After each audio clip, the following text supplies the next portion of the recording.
Hi friends, Lianne Lay here. So I wanted to take an opportunity to share with you a little bit of my in-process cooking of my Caribbean dinner tonight.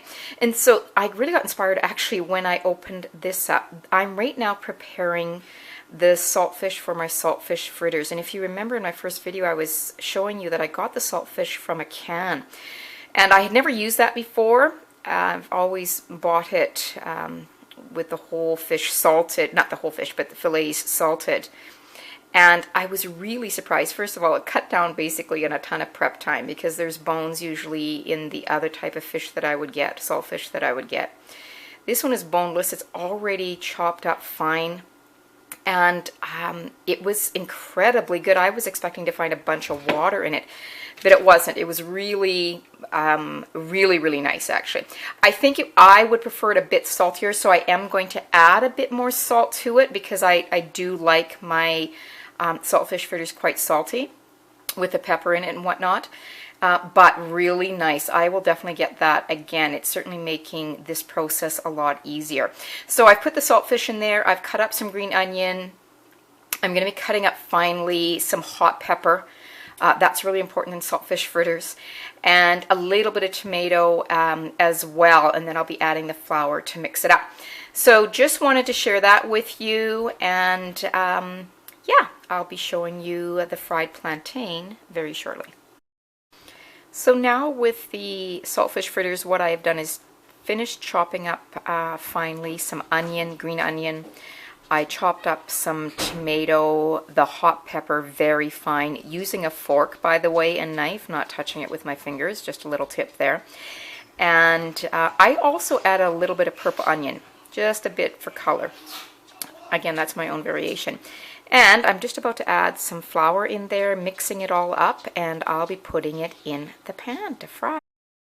So with the saltfish fritters, once you've added the flour, and I also add just a tinge of baking powder, not a lot, because they're not supposed to be fluffy puffy by any means. You then put a hole in the center and start adding the water and stirring it from the center. And only adding water as needed so that you've got a nice thick mixture that we will then put into balls and fry in the pan. So now we have the saltfish fritter batter all mixed up in a nice big ball, and I'm going to take off little pieces and make smaller balls, flatten them out a bit but not too much, and fry them in the pan. So that we've got some nice greasy saltfish fritters. And now for the preparation of the fried plantain. What I've done, you'll see, is that I've actually chopped the plantain thick and a little bit on the slant. Thick because I want it a bit thicker when you're frying it so it doesn't necessarily fall apart. Some like it crispier. You might want to do thin if you're doing chips.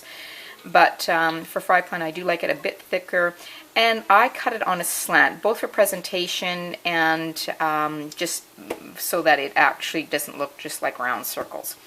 So cut it like that, you throw a bit of salt in it, mix it up, and then we'll be putting it in the pan with just a little bit of oil at the bottom to fry. Here are the saltfish fritters that I'm frying, and I've just lightly browned them on one side, flipped them over, of course, and now they're cooking on the other side. So pretty basic. I'll be doing up the rest of it as well, and making quite a few because it's a big hit with my kids. So here the plantain is frying in the pan. I've got just a small amount of oil in the bottom. Doesn't have to cover the whole top and bottom of the plantain. And I've already browned one side. So do it nice and brown. One of the things that I wanted to make sure that you remember when purchasing your plantain, it's really important to get plantain that is ripe. In fact, it's better to get it overripe. You may have seen when I first was snapping a photo of my ingredients that the plantain even looked like it was brown, and that's actually what you want to grab. If you have something that's really yellow and quite hard and you try to fry it, it's not not the best at all. So make sure it's ripe or even overripe, and put the little bit of salt on it, fry it up, flip it over, and you're good to go. Also, with the saltfish fritters and the plantain, it's really important when you pull it out of the oil, you do set it on some paper towel to absorb some of that oil from it as well. This is the Pikliz video, and of course I've got my lovely daughter doing the peace sign in it. She's having fun with me now that she's arrived home. But that's all part of the fun I have in doing my video blogs, and it is an enjoyment. So I wanted to show you a close-up of the Pikliz coleslaw, the Haitian coleslaw, and so that you can see, I have finely chopped 2 types of cabbage in here. I've also grated some carrots in here as well that you'll see. I've got purple onion, which I like to use. I did a little bit of cilantro as well, and I used actually 5 limes. It's not lemons, as I said in my first video. It is 5 limes to create the juice, along with some garlic. And as I mentioned to you, the habanero pepper that I used. Hot pepper is really important in the Pikliz salad.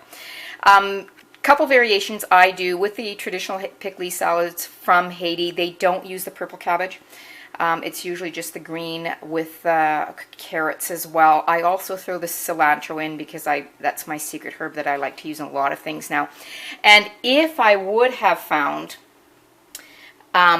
habanero or Scotch bonnet peppers, I would have used that. That is my preference, but it's not easy. Not all stores here in Edmonton carry it. So I'd use some jalapeno. It still tastes very good, and the recipe turned out really nice. And I blended the garlic, the peppers, and the lime juice with a little bit of oil, and I'm talking just a little. This is a very low-fat salad that you can enjoy. So hope you do. I do plan as well, friends, to put all of the recipes into a blog that I will issue as well shortly. And now for the grand finale, the saltfish fritters, the fried plantain, the Pikliz Haitian salad, the grilled roasted garlic and herb potatoes. That's the jerk pork. And that one was a secret one that I snuck in, and that's my mushroom caps with fresh mozzarella balls. Thank you. Hope everybody enjoyed.